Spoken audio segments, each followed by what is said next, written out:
I'm Eric Naso with ericnaso.com, and today we are doing a review on the Sidefinder from SmallHD with the 502. It's a pretty cool multi-purpose device. It works pretty darn well. And how does it work? Well, the Sidefinder actually has a mirror inside, and it just reflects the image off the screen. That's the basics of it. That's how it works. Now, when you close it, the image flips and it gets scaled down. So it's a cool idea. It's a neat way to have, basically two devices in one. And the monitor is fantastic. I did a review on the 502 monitor on ericnaso.com. So please, check the link here below and check out that review. And then I'm going to kind of bring this all together because, the viewfinder, look, it's not really a complicated thing. But I think that the thing is usability. That's the big deal with the 502 and the Sidefinder combined. So how well does it work? Well, let's dive in and figure it out. So before you can even really use your Sidefinder with your 502, you're gonna have to find a way to mount it on your camera. Now, the good news is for about $100, SmallHD has a pretty good solution. They have what's on here right now. This is their EVF solution for, about $100, $99.99, something like that. So it works really well. Now, it comes with this little clamp, and that clamp on the rail is really all that holds it down. You just tighten it just enough, and you can move it back up and down. So it works really well. Now, it does come with a hot shoe mount, this one right here. I didn't really like this one because I was having a tough time just getting a really, really good hand tight with this knob onto the cold shoe, and it just felt like it was moving around a lot. So my buddy over at Extender, he created a new mount for me. I asked him, hey, Sean, I need this mount. Can you try it? Because I really don't like the way this thing is on the camera right now. He's like, sure, I can do this. He just grabbed basically one of his new high torque knobs and put it on a 15mm rail mount. Now it has a cold shoe on it, or a male adapter. So basically it does the same thing as the SmallHD version, but man, can you tighten this down. It is on there so tight, it's not gonna budge, it's not gonna fall off. It becomes one with the cage or your camera. So basically, all you do is put your viewfinder into the 15mm rail mount, tighten it down because you don't want that part to move. I highly recommend keeping the viewfinder as close in to your mount as possible on the camera if you're going to use the camera's cold shoe, hot shoe. Because physics, the longer this thing goes out, the heavier it becomes, and it's going to put a lot of stress on that hot shoe. Now, I would hate that anybody broke their hot shoe. I don't know how strong these things are. They're all different. Every camera is different, but just be careful. So once you have it on there, basically it just moves freely, and it works pretty darn well. You see, you open it up, you look in, close it up, use it as a viewfinder. Not bad. So it works pretty good, and for $99, it's a good solution. So if you have an EVF, or maybe you already bought like a Zacuto EVF Pro and you have mounting hardware, well, the good news is there's a couple of samples here.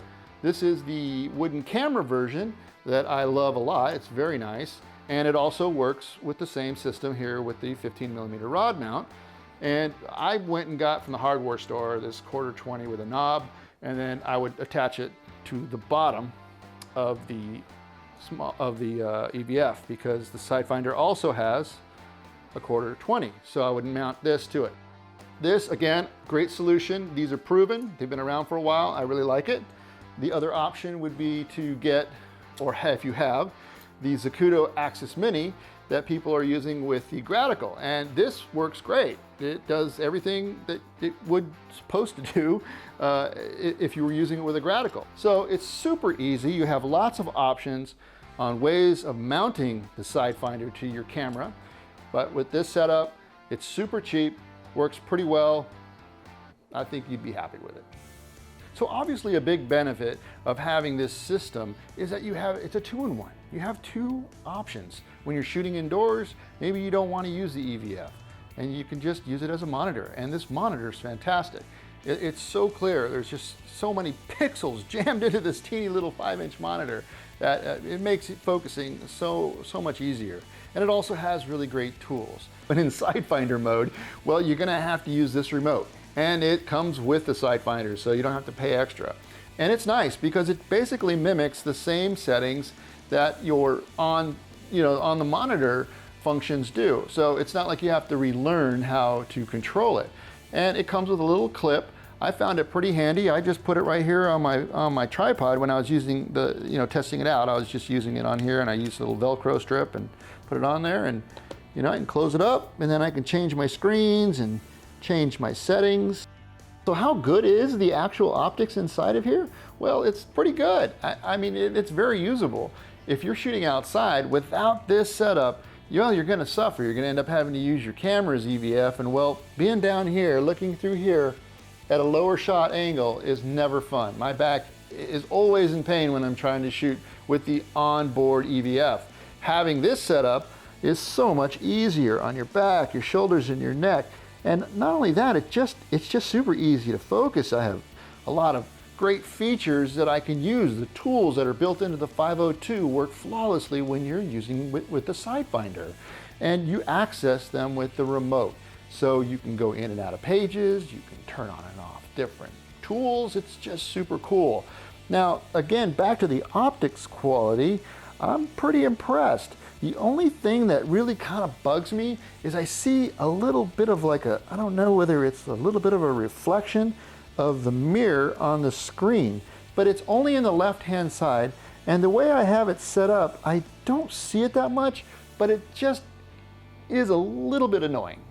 The diopter has a pretty good range.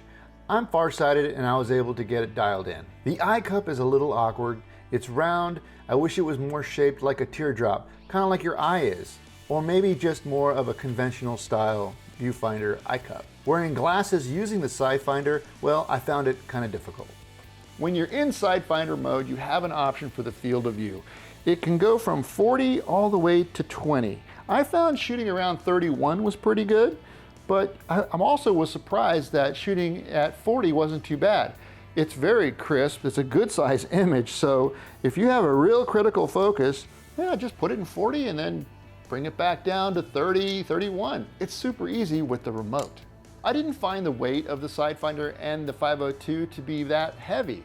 There's a lot going on with having two features like this, but they did a good job. The material is light, and it's compact as well, so it fits on your rig really nicely. Battery life is a problem with pretty much all the devices we use, and this is no exception. I get about 2 hours on a brand new battery. You get about 4 with 2. I did find inconsistencies with the battery life indicator that pops up when you're in this mode. You go into the menu mode, and I just don't understand why it doesn't give me the power reading. I get maybe one battery does, the other battery doesn't. I'm not really sure. Batteries that I'm using all have the Canon chips in them. They work with Canon cameras, and I don't understand why it doesn't work with these. It really would be nice if I knew when the battery was gonna die while I was using it, and it dies is always a hassle. But that's something we have to live with anyway with batteries this size and these devices. The nice thing is it does keep it nice and tight. It's nice and light. So, you got that trade-off. Okay, yes, I like the setup, but there's gotta be something I don't like, right? Well, there's only a few.